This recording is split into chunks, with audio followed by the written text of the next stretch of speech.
Hello everyone, आज problem number 58 करेंगे हम लोगों ने एक दिन एक इमेज मेथड वाला क्वेश्चन किया था स्फेयर का, याद होगा आपको। तो उस दिन बात हुई थी कि हो सकता है इसमें पैसेज बन सकता है एडवांस में, तो उस पर कुछ और क्वेश्चंस कर लेते हैं। हम ये 3 क्वेश्चन और करते हैं आपके लिए कि एक इन्फिनिटली लार्ज कंडक्टिंग प्लेट है जिसे L डिस्टेंस पे एक पॉइंट चार्ज क्यू रखा है। तो आपको बताना है कि इस पॉइंट चार्ज और इस प्लेट के बीच में कितना फोर्स लगेगा और यहाँ कितना एनर्जी स्टोर होगा।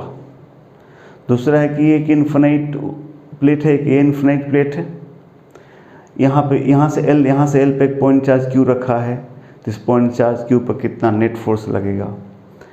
ये एक इन्फिनाइटली लार्ज कंडक्टिंग प्लेट है, इसे एक स्मॉल डायपोल ऐसे रखा है L डिस्टेंस पे, तो डायपोल पे कितना फोर्स लगेगा।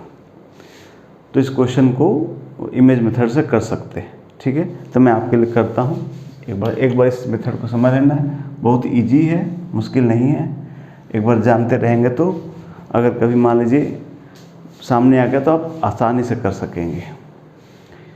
इमेज मेथड में जैसे कि देखिए यहाँ क्यू है, तो हमने आपसे बात करी थी कि ऐसा एक अब कॉन्सेप्ट ये था कि मान लीजिए हमारे पास एक चार्ज यहाँ क्यू है और दूसरा चार्ज यहाँ पे माइनस क्यू है या कुछ भी है, यहाँ मान लीजिए क्यू डैश है, क्यू डैश ही माना, कॉन्सेप्ट ये था क्यू डैश है। तो हमारे पास ऐसा कोई एक सरफेस मिल जाए जहाँ पे सब जगह पोटेंशियल सेम हो, माने वो इक्वी पोटेंशियल हो।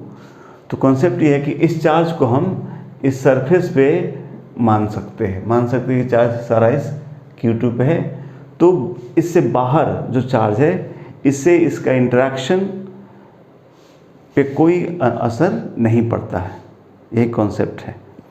तो इस कॉन्सेप्ट को यहाँ पे हम लोग ऐसा कर सकते हैं कि अगर सोचिए कि ये इन्फिनिटली लार्ज प्लेट है। अब इन्फिनिट लार्ज प्लेट है तो जानते हैं इन्फिनिट पोटेंशियल हम लोग जीरो मानते हैं, इन्फिनिट पर पोटेंशियल जीरो मानते हैं, यानी इसका पोटेंशियल क्या हो जाएगा, जीरो माना जा सकता है इन्फिनिट तक एक्सटेंड है। तो यहाँ से L डिस्टेंस पे है, तो हम क्या कर सकते हैं, आज उल्टा करेंगे हम लोग। यहाँ पर एक ठीक L दूरी पर अगर हम माइनस क्यू चार्ज रख दें, यहाँ पर अगर माइनस क्यू चार्ज रख दें तो यहाँ पोटेंशियल जीरो, यही नहीं उस पूरे प्लेन पोटेंशियल क्या जीरो हो जाएगा, हर जगह पोटेंशियल जीरो हो जाएगा, यानी इक्वी पोटेंशियल हो जाएगा।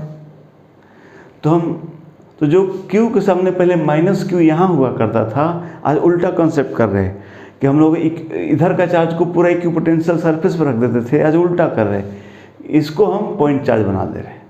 जो इस पर टोटल Q के सामने टोटल इन्फिनिट प्लेट पे माइनस क्यू चार्ज इंड्यूस होना चाहिए, उस सारा चार्ज को ऐसे जगह रख सकते हैं ताकि वहाँ रखने से इसके हर जगह पोटेंशियल सेम आ जाए, जीरो आ जाए। तो इसको इमेज चार्ज कह सकते हैं। और फिर हम इस प्लेट को यहाँ से हटा सकते हैं, यही तरीका है, यही इमेज तरीका है। तो हम लोग कर सकते हैं इसका। अब इस पहला क्वेश्चन का आंसर हो गया फोर्स, हमारा आंसर आ गया, फोर्स हो गया K(Q²/4L²), यह फोर्स हो गया, ये आंसर हो गया। इस चार्ज इस प्लेट के बीच में फोर्स इतना हो गया। एनर्जी की जहाँ तक बात है तो इसकी एनर्जी, जो सिस्टम है इसकी एनर्जी होती कितनी, K(Q²/2L) होता माइनस में। तो अब क्या होगा, ये यहाँ से यहाँ और यहाँ से पूरी एनर्जी यहाँ से यहाँ फैली हुई है, बट प्लेट रख देंगे तो सच में इधर एनर्जी है नहीं, तो इसके इधर ही एनर्जी है। इसलिए जो हमारा आंसर होगा, ये तो टोटल हुआ, सो जो हमारा आंसर होगा वो होगा इसका half, that is K(Q²/4L). Of course negative होगा, ये एनर्जी होगा। तो ये इमेज मेथड हुआ। क्या फिर से एक बार बात किया जाए कि अगर हम एक पॉइंट चार्ज है या एक चार्ज दूसरा चार्ज है और हमारे पास ऐसा सरफेस है जहाँ पर सब जगह पोटेंशियल सेम है, तो इस चार्ज को इस सरफेस पर रख सकते हैं। उल्टा बोला जाए, किसी सरफेस पे अगर चार्ज Q है, यहाँ चार्ज Q है, इस सरफेस पर चार्ज Q डैश है और इस सरफेस से Q पोटेंशियल है, तो इस चार्ज को हम इसके अंदर कहीं रख सकते हैं ताकि यहाँ पोटेंशियल वही हो जाए। तो आज उल्टा किया हम लोग कि इन्फिनिट प्लेट पे टोटल Q के सामने माइनस क्यू चार्ज होना चाहिए, तो और यहाँ पोटेंशियल जीरो है, तो अगर जीरो इसलिए कि इन्फिनिट तक एक्सटेंडेड है, तो अगर इसी माइनस क्यू को ठीक एल दूरी पर रख दें तो बात वही हो जाएगी, इस पर हर जगह पोटेंशियल जीरो हो जाएगा, इसलिए इस प्लेट को हटा के हम 0.4 लिख सकते थे। तो एक तरीके से इमेज मेथड क्या मतलब हुआ कि ये जो प्लेन है इसको हम एक मन में प्लेन मिरर मान लें, तो क्यू के सामने यहाँ पर क्या हो जाएगा, माइनस क्यू, उल्टा चार्ज मानना हमेशा, और फिर हम इस प्लेन को हटा के सॉल्व कर सकते हैं। This is known as image method. चलिए प्रॉब्लम नंबर 2 कैसे कर सकते हैं। अब ये हमारा अब ये इसको मन में क्या मानना कि प्लेन मिरर है और चार्ज का उल्टा साइन बनाना, ध्यान रखना है।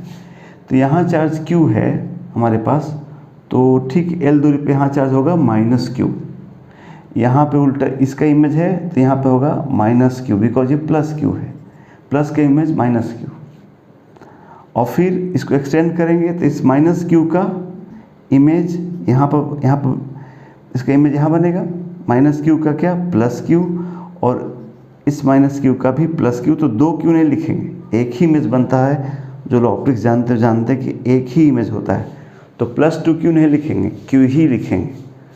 यहाँ क्यू 3 इमेज बना दिया हम लोगों ने। अब बस बात ख़त्म, फिर ये सभी प्लेट्स को आप हटा दीजिए और फोर्स लिख दीजिए, आपके आंसर आ जाएंगे। जैसे ये दोनों अट्रैक्ट करेगा और ये इसको यहाँ से रिपेल करेगा। अगर ये F है, ये F है, तो आप जानते हैं ये F की वैल्यू हो जाएगी 2L², इसको F डैश कह लेते चलिए। तो F का रिजल्टेंट इधर आ जाएगा F√2, तो नेट फोर्स अट्रैक्शन का होगा F√2 माइनस F डैश। ये हमारा क्वेश्चन नंबर 2 का आंसर होगा। इसकी वैल्यू पुट कर दें तो F की वैल्यू हो गई KQ² अपान √2 KQ² अपान 2L का square that is 4L² minus KQ² अपान ये वाला फोर्स। तो ये 2L है, ये होगा 2L√2, तो 2L√2 का मतलब 8L², 2√2 का स्क्वायर, ये आंसर हो गया। तो इस चार्ज पे इतना नेट फोर्स अट्रैक्शन का होगा। ठीक है, ऐसे इस तरीके से डायपोल वाला कैसे कर सकते हैं कि ये डायपोल हो गया, ये इसका मिरर हो गया, तो एक डायपोल इसका ऐसे बनाएंगे, उल्टा बनाएंगे हमेशा। तो ये L है, ये L है। अब दो डायपोल के बीच का फोर्स का फॉर्मूला आप लोग जानते ही होंगे, फिर भी मैं कर देता हूँ कि अगर दो डायपोल के बीच का दूरी अगर x माना जाए तो एनर्जी मेथड फॉलो करते हैं हम लोग। एनर्जी लिखी जाती है कितनी, P × E। तो इसका इलेक्ट्रिक फील्ड इधर होगा, इसका P इधर होगा, इसलिए ये फॉर्मूला लगा रहे हैं -P.E। सो माइनस माइनस ये फील्ड इधर होगा, P इधर है, इसलिए cos पाई +1 हो जाएगा, तो हो जाएगा P × इसके द्वारा E होगा 2kP/x³। ये तो U का फॉर्मूला होता है, इसलिए F हो जाएगा du/dx minus du/dx rather. So it is हो जाएगा कितना 2k, इसको डिफ्रेंशिएट करना है हम लोग को, 2kP² और होगा इसका हो जाएगा -3/x⁴ है ना, और माइनस यहाँ भी है तो प्लस हो जाएगा। दैट इज F इज कितना 6kP²/x⁴ और x हमारा कितना हो जाएगा 2L। सो अपना आंसर होगा 6kP²/4L², दैट इज 3kP²/2L²।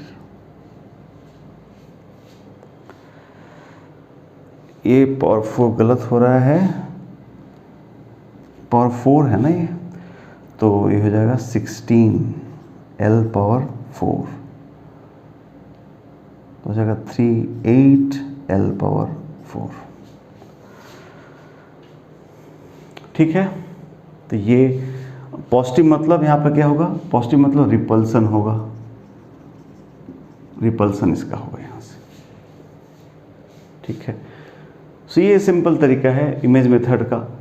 हम लोग इसलिए क्वेश्चन कर लिए कि पैसेज बन सकता है डायरेक्टली। इमेज मेथड एक बहुत प्रोमिनेंट मेथड है इलेक्ट्रोडायनेमिक्स का।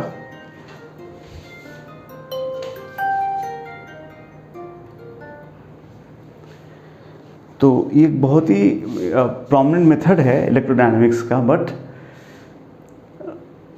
हमारे 12th के सिलेबस में नहीं है डायरेक्टली। बट इमेज एक बार आप देखें, इमेज मेथड समझा के उस पर पैसे तो हमेशा बना सकता है एडवांस, इसलिए हम लोग एक पीछे क्वेश्चन करा चुके हैं उसको, और इसको मिला के पूरा तैयार कर लीजिए। क्वेश्चन आता है तो आप कर सकते हैं, ठीक है।